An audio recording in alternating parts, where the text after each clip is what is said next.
You can compromise yourself at any time. But looking at the probability of future XRP price and staying motivated when the price is low and to understand the target market of Ripple is so important. Look guys, chips handles 400 trillion per year and Fedwire handles 900 trillion per year. Now yes, these are kind of going through Swift every day like 5 trillion per day. But keep in mind what is happening as of now.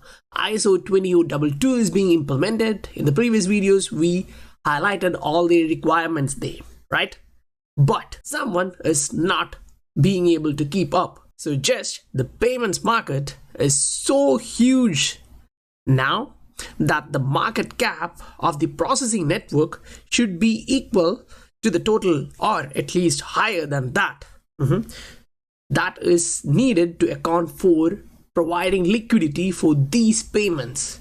So in that aspect, when regulators are discussing about this, you can actually see all of these are the payment networks connecting there. But the key thing being highlighted here is the ILP protocol. If you are receiving value out of the content, do hit the like button, subscribe button and the bell notification icon to get updated about the future videos. Welcome to the Scientific Investor channel, where we discuss crypto and science behind investing regularly.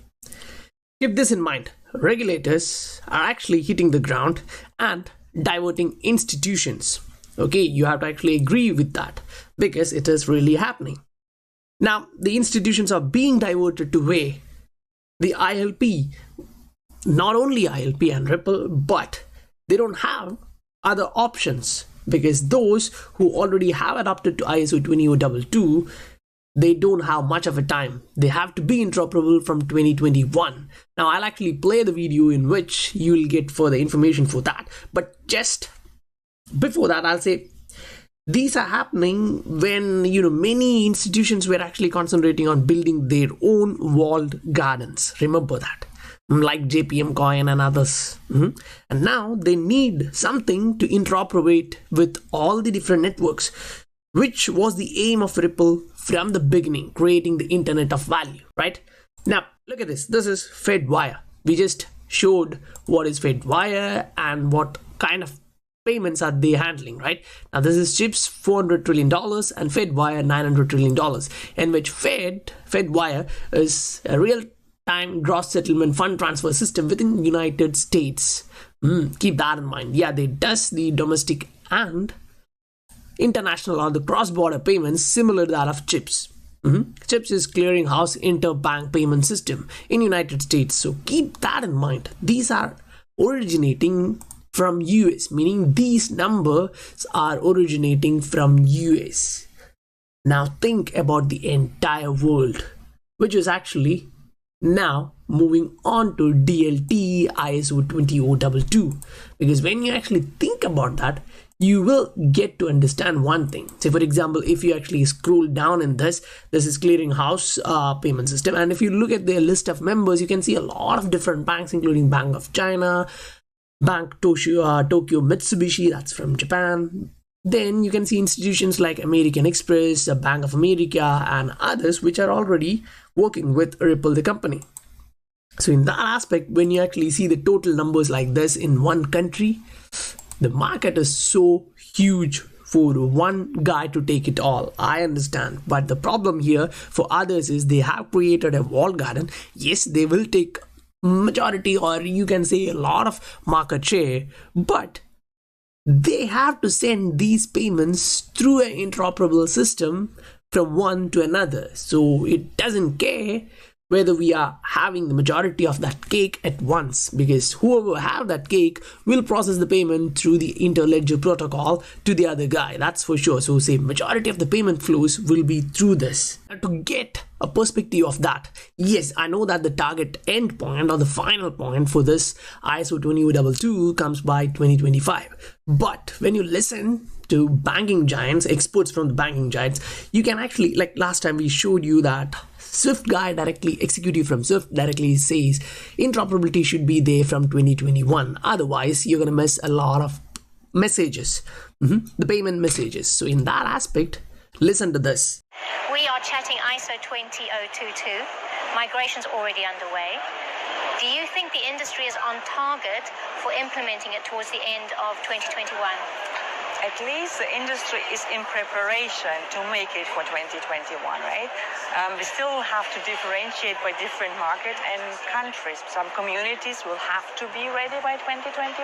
Others might have a little bit of more time because simply their market infrastructure are not forcing them to move in 2021.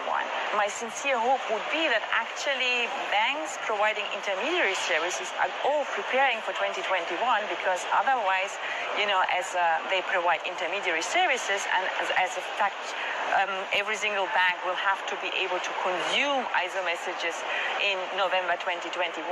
They must make sure that they are able actually to deliver what they receive end to end to the final client, right?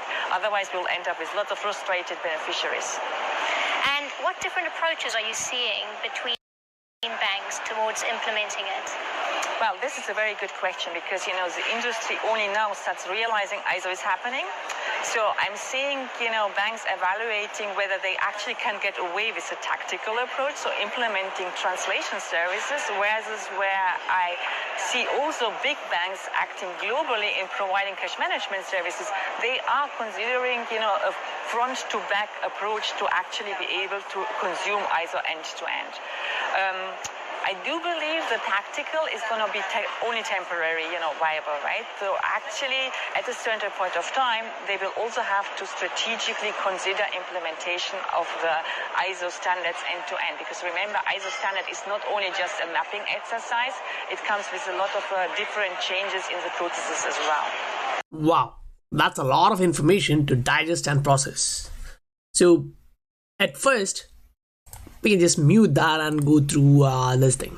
We can see that she was actually talking about the migration of banks towards the ISO 20022, and they are actually looking, at least the banks should be able to do this by the end of 2021. They actually stated November 2021. So think, if you're seeing something is going to happen at least by that time, usually investors are not going to wait till that November 2021, because by that time the information would be readily available for anyone. And if you are an investor, you would be investing in something early when others don't know that information, because once everyone get to know this information, it will be priced into the different assets which are related to this. So now, getting into that, they actually talk about the market infrastructure, and it is actually forcing banks which provide intermediary services. Now, banks which provide intermediary services, meaning as of now there are a lot of bank, the corresponding banking system, in which they actually, if they are not connected properly, they can't handle it, right? But keep in mind that once companies or banks are inside the Ripple net, they now have a connected network itself. They don't need the corresponding banking network. Instead, it is a different area. Now, in order to explain that, I'll actually showcase this article. This actually shows the central banks will creating a CBDC, but not a blockchain. So do keep that in mind too, because that's also coming. In that aspect, what you have to understand is what they are looking at. They are actually looking at shared with and permissioned network shared with a handful of known and trusted nodes. Now, you have the trusted nodes, say for example like Bank of America, Bank of Japan, Bank of England, all these central banks, if they are there with trusted node or as trusted node for, say for example, this is chip system, right? When they are looking at these, when they have all these gigantic banks in that as trusted banks, say in that aspect, would you take a risk going into another network, or for you will it be easy to just jump into this network and use its network effect to your positive side? Say for example, anyway this is frictionless, it's cheap, so you can actually give a better experience to your clients. So the banks will actually be here for sure. Now, when you come to the downside, you can see the survey also cites the Bank of England's central bank digital currency discussion paper. We actually went through that during that time, say early March and all. So we actually described and discussed different aspects of that paper. in which there is environmental friendly, green and sustainable assets, green and sustainable finance.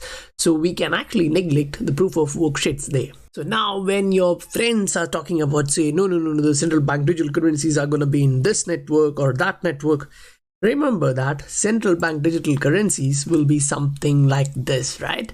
They are creating a central bank digital currency, but they are not going in to different blockchains. Keep that in mind. There is a difference. So they will be running on different network. Okay, let it be. Say, for example, Bank of America will be running in a different network. Their central bank digital currency, they've all gotten with their reserve. With the gold price surging like this, I really doubt that, as we discussed previously, a gold standard is coming upon us, but it will be digital gold standard. So in that aspect, they are serving customers with a new ideology.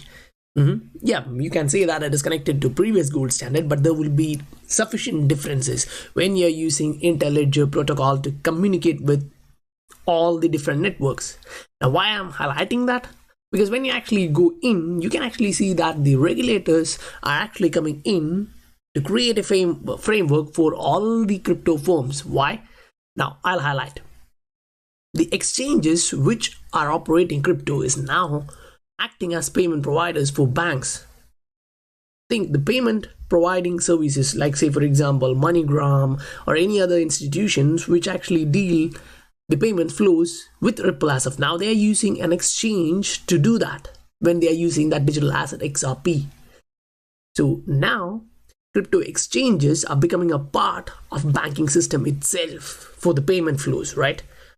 And banks are being created just to handle digital assets. So in that aspect, previously we also discussed about Ripple, the potential or the possibility that a Ripple can become a bank. Because if it does, then that would be the central bank of central banks, or at least the world central bank. We discussed about that aspect, right? Now, we can read this. Crypto is one of those areas where we have to ask ourselves, does it make more sense to think of crypto projects as local projects or global projects? If they are global, then the rationale for a single national license make more sense. Keep that in mind. If they are global, then the rationale for a single national license makes more sense. So think, unlike the other networks which are jumping into one country, getting all their options in one country, RippleNet is something which is already working with 40 different central banks around the world. So this is going to be a global network for which they will have a framework to cover with the all monetary transmitters. Why? Because central banks already are regulated fully. They are, the core institutions of value exchange in the world. Keeping that in mind, understand that we are moving into an era where the ISO standard is being implemented and the fintech is being highlighted everywhere. These institutions can still be treated as banks under OCC's fintech charter. Do I have to say something? No, right? The fintech charter is based on the idea that bank took deposits, right? So in that aspect, now you are going into an exchange, you're putting your money and depositing as crypto. You're getting interest for that. So the banking charter is being modified. Understanding from Michael, he's actually showing this, right? 500 per XRP, that is $500 per XRP actually, is pointing out towards seeing as how the escrow will last for 10 years. 25 trillion will be divided by this 55 billion, will be around 500 per XRP, blah blah blah. But keep this in mind, he was actually talking about the total market cap of $50 trillion. Now personally, looking at this, I don't see anything like that, because 50 trillion cannot handle 400 trillions in payment. 50 trillion cannot handle 900 trillion in payment. So when you actually combine these, as we just saw, the global networks and the global banking institutions, you need way lot more than that. So that is at least in quadrillions. You can see that in quadrillions. Hope you guys actually understood the point I'm trying to illustrate here. If you actually have a different opinion, do let me know. Or if you have confusion for understanding what I just stated, do let me know. I'll try to elaborate more. If you are receiving value out of the content, do hit the like button, subscribe button and the bell notification icon to get updated about the future videos.